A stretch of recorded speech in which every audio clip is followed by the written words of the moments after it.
scheduled for 12 rounds, and you can see, what does that say in the hair? Zadilia, I believe it says, on the head of Oscar, or rather Jorge Paez. You know, Paez didn't have that in his head the other day at the press conference. So he just had it shaved in there just recently, perhaps yesterday. Now here's the tail of the tape for this one. De La Hoya, 21 years of age, Paez 28. Height advantage going to De La Hoya, 5'10 and a half, Paez 5'5". 135 the limit right there for De La Hoya, 134 and a half for Paez, and the reach equal at 72, and that is a pretty large reach for Paez at 5'5".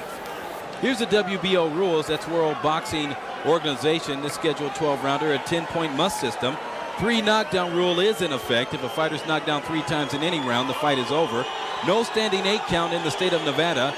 You can only be saved by the bell in the last round, and only the referee can stop the fight, not a cornerman. So if you see a towel thrown into the ring, that does not illustrate the stoppage of the fight. The referee will make that decision only.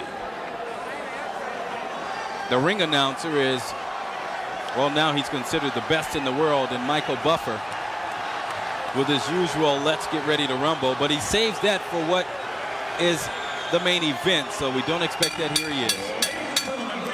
Welcome to the Grand Garden here at the MGM Grand of Las Vegas, Nevada, where tonight Mr. Bob Arum's Top Rank Incorporated, in association with your undisputed, undefeated king of beers, Budweiser, proud to be your Bud, presents an evening of professional world championship boxing.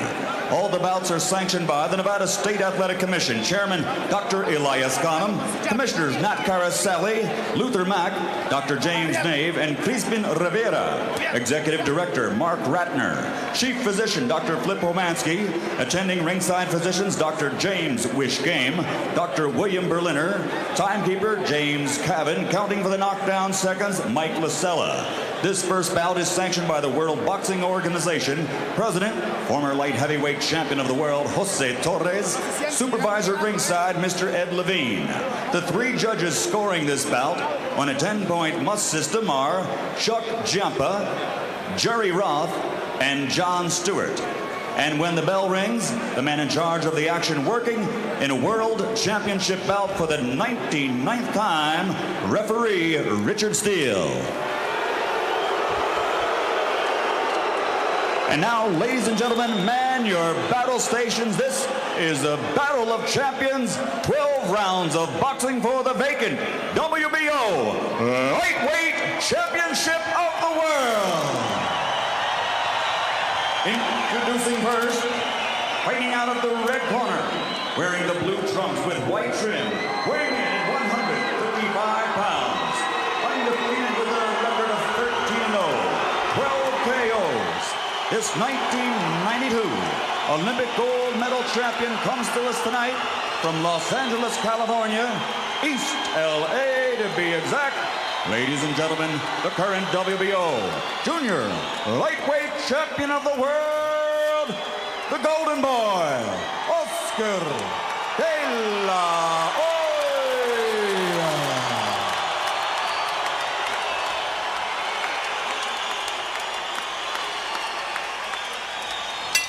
And his opponent across the ring, fighting out of the blue corner, wearing the red trunks with green and white trim, weighing in at 134.5 pounds. His professional record, 53 victories, 35 by KO, against 6 defeats with 4 draws. Ladies and gentlemen, from Mexicali, Mexico, he's the #1 ranked WBO contender, the former featherweight champion of the world, Jorge Marromero Paez.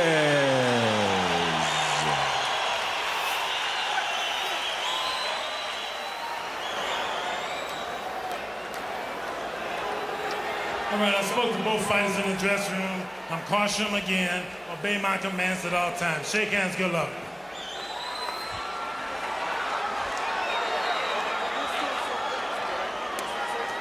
Oscar De La Hoya, of course, holds the WBO Junior Lightweight Championship, and He defended that title one time, and he's hoping he can gain the lightweight championship, which is at 135, the weight limit. 130 is the weight limit for the junior lightweight, so he's moved up 5 pounds and is looking to gain this championship, which is vacant right now. Paez, of course, a former world champion as well, and he is hoping that this stake will be his claim. The referee, the third man in the ring, Richard Steele, in his 99th world championship bout, and he is most remembered not for his good work, but for some controversy in the Chavez-Taylor fight. That's Julio Cesar Chavez, when he knocked out Meldrick Taylor in the final 2 seconds here in Las Vegas to regain his championship and stay unbeaten at that time. And also the Mike Tyson-Razor Ruddock rematch, in which Tyson knocked out Razor Ruddock late in the fight, but Ruddock appeared to be able to continue.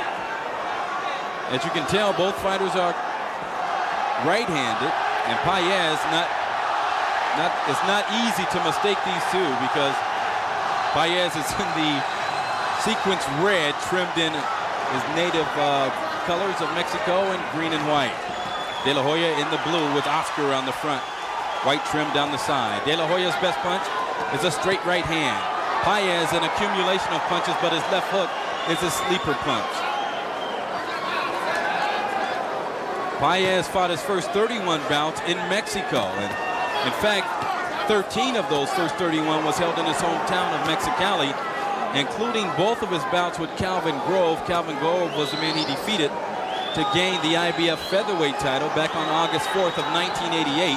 It was a 15-round decision in which Paez knocked down Grove 3 times in the final round to get the championship. Very clever and savvy boxer is Paez, even though in age he's 28. It's not considered a young 28. He's had a numerous amount of fights, as you saw by his record posted. Overall, 53-6-4 with 35 knockouts for Paez. Some bad words exchanged at the press conference between these two fighters a couple of days ago. De La Hoya, what he was told he was by the trainer, Alex Shearer, Paez's trainer, he said De La Hoya has never been taken into the deep water where he can see if he'll sink or swim when it gets tough. And Paez and company expect to make that happen here tonight. You can tell it's a filling out process between these two, and De La Hoya leans his head forward a bit, which makes it a lot easier for Paez to find his target, but the gloves of De La Hoya in the right position right in front of his face. De La Hoya, 21 years of age, 5'10½", which is very tall for a lightweight. And Paez at 5'5", giving away 5.5 inches.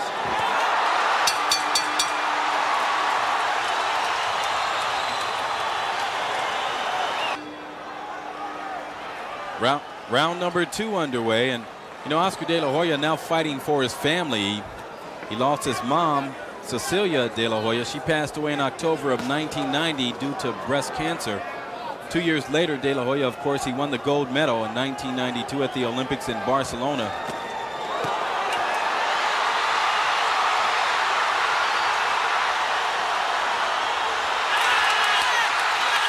The right hand. It may be over, and is. He'll never make it.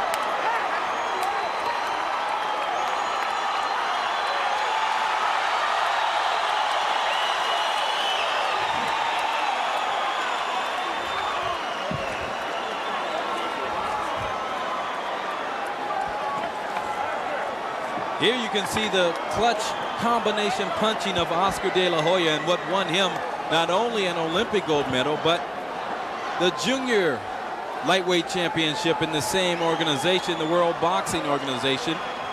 And why 5 pounds heavier? He's indeed more than just a comer. He's a true champion. Listen to him roar.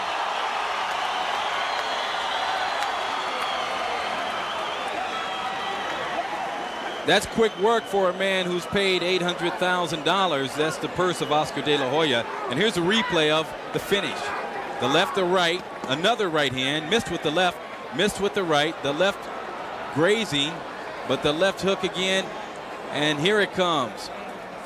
As Paez got mixed up in the wrong kitchen, and it was too hot as that right hand there put to sleep Paez and perhaps his dream to become a 2-time world champion.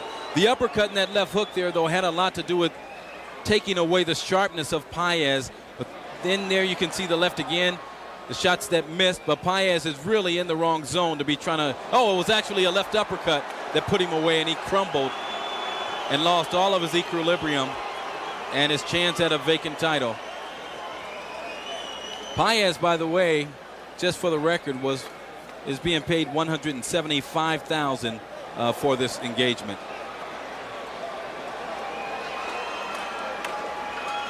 And Paez has only been knocked out once in all of his 63 professional bouts.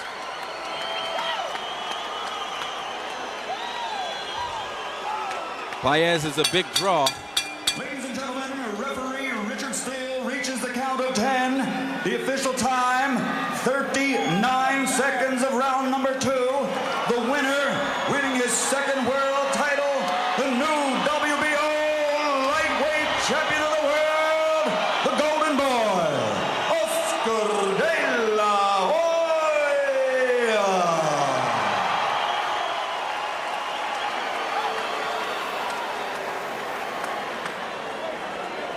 Coming into this bout, Paez was considered to be second only to Julio Cesar Chavez as Mexico's most loved boxer. Well, perhaps he's now in the 3rd slot because De La Hoya just took away the number 2 position. We didn't have a chance to tell you that Paez is a slow starter. He was a bit too slow in this one here. Paez losing and dropping to 53-7-4 with 35 knockouts. And you just saw the numbers of the new WBO lightweight champion. 14 wins, 13 sleepers for Oscar De La Hoya, the Golden Boy.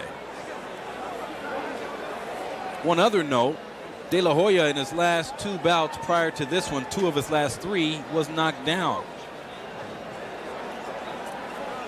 Here's the interview.